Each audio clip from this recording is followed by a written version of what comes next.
इसकी नब्ज मध्यम है।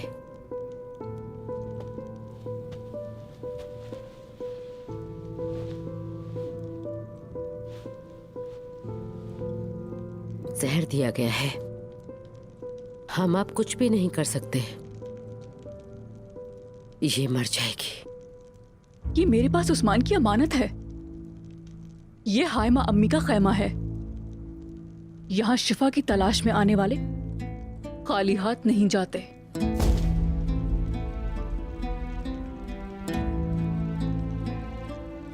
तुम जाकर अरंडी का तेल लेकर आओ।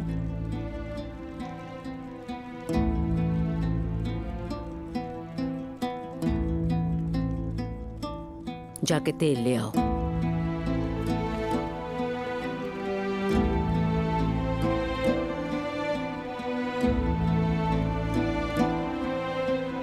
कपड़ा दो मुझे।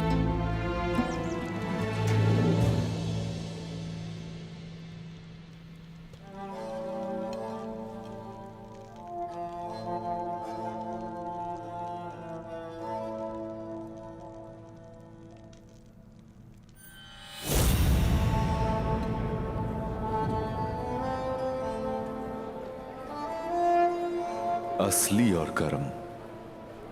बहुत मेहनत की है इसे मुकम्मल करने में।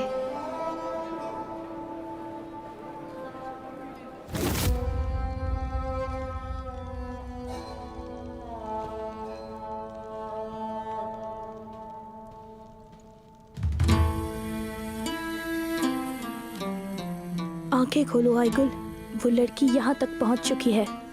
बहुत जल्द उस्मान तक भी पहुँच जाएगी।